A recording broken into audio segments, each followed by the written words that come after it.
Messieurs, dames, accrochez vos ceintures. Vous savez pourquoi ? C'était le bruit de la ceinture. Ah, t'as accroché la ceinture ? J'ai accroché la ceinture là. Ok. Bon, allez, On est paré. c'est parti. Oh no. Oh no. Oh no, no, no, no, no.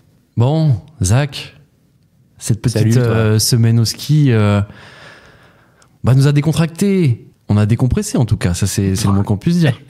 Bon, Bah oui. toi beaucoup moins parce que t'as beaucoup bossé. Est-ce que ça a été inspirant pour la chronique du jour ? Écoutez, avant de vous dire de quoi je vais vous parler, je vais vous poser une question. Si je vous dis plus de stress pour les courses, si je vous dis nourriture, boisson, loisirs à volonté, plus besoin de faire le ménage, paysage fabuleux et le monde entier est à votre service, vous me dites quoi ? Belambra. Moi je te dis Non, ça. Mais je crois que les vrais chroniqueurs, normalement, ils donnent un papier au présentateur. Bah oui, qui mais lit des réponses, n'hésite hein. pas à m'envoyer des trucs. Ah, j'aurais dû faire ça. T'as tout raté. Ça s'appelle des relances, tu peux m'envoyer des relances, aucun problème, tu peux me dire. tu vois. Exactement, ça s'appelle des relances dans votre jargon. Bien c'est ça sûr, mais n'hésite pas. Ok, alors t'as niqué mon intro, mais en fait vous auriez dû dire l'euro million. Ah, l'euro million. Et là, Oui. oui, l'euro million. Parce Mais que c'est l'euro un peu million, pareil, mais oui, tu vois. Bien sûr, l'euro million, Zach. Tu vois, pour les gens, ils se disent ouais, tout à volonté, plus besoin de faire le ménage, paysage fabuleux, donc euro million un peu, tu vois. Ouais. Et moi, je vous dis club de vacances all inclusive. Oui. Et Belambra, s'ils veulent nous sponsor, parce que Belambra. franchement, c'était cool, hein. On vous remercie, hein, c'était sympa. Merci Donc, beaucoup, Belambra. Merci pour la Donc nuit ma supplémentaire. chronique, Laissez des 5 Ouais, étoiles n'en s'il vous parlons plaît pas. là pour qu'ils nous sponsorent. Oh putain, ouais, n'en ça parlons va. pas. Donc ma chronique est un hommage au club de vacances all inclusive, vous l'aurez compris. Donc 2 points, de la promesse du plaisir à l'orgie décomplexée du quadragénaire en burn-out. Oh, oui. Oui. Alors, nous allons suivre l'itinéraire d'Eric, 41 ans, ingénieur dans la tech et père de 2 merveilles de 3 et 5 ans, assurément au potentiel selon leur maman, qui ne rate aucun article à ce sujet dans Psychologie Magazine et qui ne manque d'ailleurs pas de les envoyer sur WhatsApp à Eric pendant qu'il taffe avec un message « Tu vois, les 7 000 € par an pour l'école Montessori, c'est pas jeté par la fenêtre, je t'aime ». Quand Eric reçoit ces messages, son émoji faussement approbateur est souvent suivi d'un long souffle, évacuant un sentiment d'oppression et d'angoisse. Eric a besoin d'air, de liberté, de s'oublier. Il a donc posé 15 jours au RH et compte bien retrouver des couleurs et surtout profiter enfin sans se prendre la tête. Pour 2 000 € la semaine, son choix se tourne vers le club de vacances all inclusive, où la promesse est ainsi faite, tout sera géré pour lui, de sa responsabilité de parent, grâce au club chaton, dédié aux activités des enfants, mais surtout sa responsabilité d'être humain, car la bouffe, le ménage, les loisirs sont à disposition sans absolument aucun effort, parce que c'est un peu ça, le club de vacances, déresponsabiliser entièrement l'être humain pour qu'il puisse revenir à sa condition de tube bipède, avec circulation continue entre ses 2 orifices, Oui. d'alcool, de glucides et de mauvais lipides. Bref, le club de vacances all inclusive, c'est aussi désapprendre la frustration, le temps d'une semaine au bord d'une plage ou d'une montagne, redevenir un petit nourrisson choyé parce que le monde est trop dur. Alors, revenons à Eric, donc, après s'être assuré que le club chaton prenait bien en considération les enfants au potentiel et que le buffet était adapté à une alimentation FODMAP pour colons irritables, la réservation fut validée. Arrivé sur les lieux, la promesse est tenue. Eric et sa femme sont très vite envahis d'une euphorie, très vite consommés dans le hammam du club, les 4 spritz enchaînés à l'open bar ayant favorisé une connivence sexuelle avec sa femme qu'il n'aurait jamais pensé retrouver. Oh. Le soir, les enfants se sont bien tenus au restaurant à volonté, Eric s'est couché, repu, après ses 4 assiettes au buffet à volonté, et le sentiment accompli d'avoir un peu fraudé l'humanité en pouvant hacker le système capitaliste grâce à des chèques vacances. Eric a même dit à sa femme, tout en jubilant, « Vu ce qu'on a consommé là, ils sont à perte avec nous, c'est sûr. » Rendez-vous donc, 4 jours plus tard, où nous retrouvons un autre Eric. Un Eric en demi-teinte. Les enfants ne veulent plus aller au club des chatons depuis qu'un dénommé Kylian a pissé sur leur sculpture en pâte à sel pendant l'atelier création. Ne Ok. prenons pas le risque d'un trauma, dit la femme d'Eric.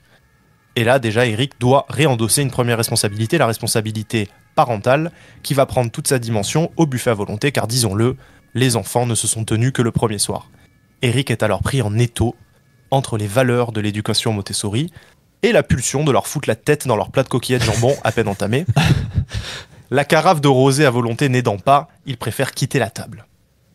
Aujourd'hui déjà, il a été rembarré par sa femme qui semble déjà avoir perdu la flamme libidinale du début de semaine au motif de ses flatulences incessantes, car, je la cite, « Je suis plus habitué à bouffer comme ça ». L'étau se resserre sur Eric et l'effroi le gagne. L'effroi que le paradis devienne un purgatoire. Il reste 3 jours, Eric a claqué 2000 balles quand même.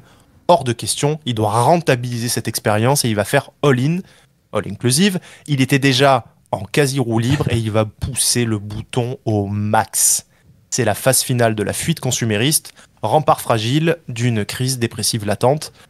Eric va donc doubler les portions au buffet du matin, du midi et du soir. Il va même participer au goûter courtoisie qu'il avait pourtant esquivé jusqu'alors. Il commande les verres par 3 au bar. Il se métamorphose en esclavagiste face aux pauvres saisonniers au SMIC qui s'attellent à satisfaire ses pulsions. Et là, c'est le dernier soir avant le départ.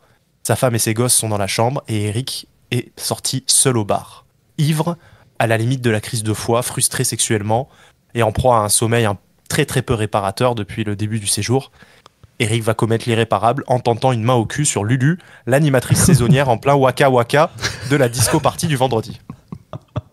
Le directeur du club a dû intervenir pour éviter le scandale. Eric est expulsé du bar et là, la descente est dure.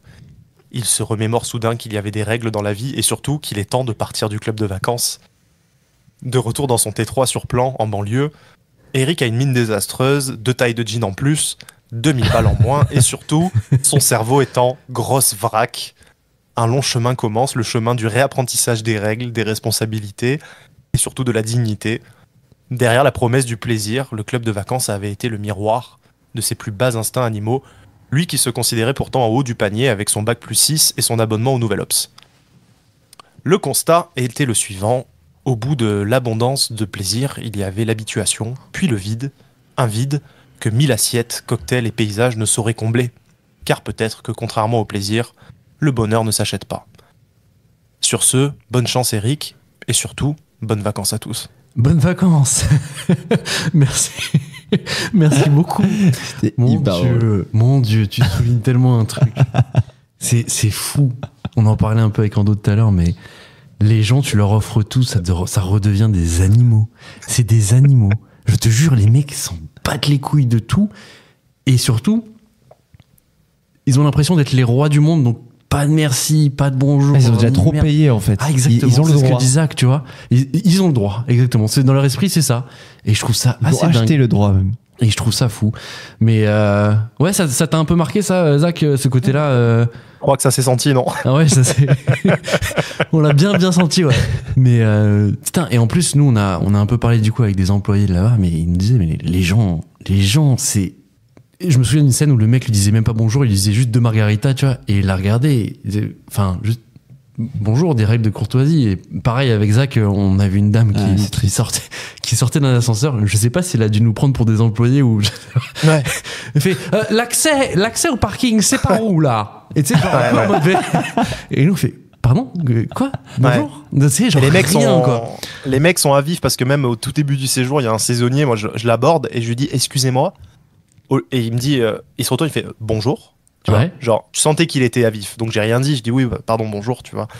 De manière générale, moi, quand je parle avec des professions dans le service en France, mais que ça va du VTC au médecin, on est de plus en plus dans un truc où les gens, je sais pas si c'est français, mais quand ils payent pour un service, quand ils consomment un service dont ils sont, du coup, le client, ils s'estiment vraiment, l'adage le client est roi et pousse à son paroxysme, tu vois. Vraiment. Et je sais pas si c'est français, tu vois. Et là, je pense que dans le club all inclusive, il y a à la fois ce truc de je suis en vacances, j'ai payé cher, je suis le client et en plus, il n'y a pas de restriction. Donc en fait, je vais tous vous chier dessus. Tu vois. C'est ça. Il y a vraiment cet aspect-là, quoi. C'est intéressant. Mais j'ai encore une petite anecdote, c'est. Au grand goûter, je vais pour chercher, je sais plus ce que c'était, une gaufre ou une crêpe, et je dis bonjour à la dame, tu vois, et deuxième phrase, je lui dis vous allez bien, et elle me regarde, elle bug fort, tu sais, genre les gens doivent arriver en disant 2 crêpes au Nutella, tu vois, enfin juste j'ai dit vous allez bien et c'est tout, tu vois. Est-ce qu'il ferait pas pour pécho celui-là?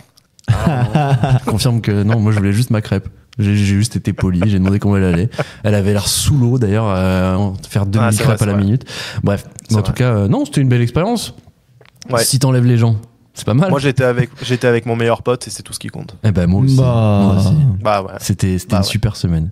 C'était une super semaine. Zach, merci beaucoup pour cette chronique. De rien. Et bel embrasse si vous voulez envoyer de l'oseille. on vous enverra Ouais. le On n'a rien RIB. contre vous. Hein.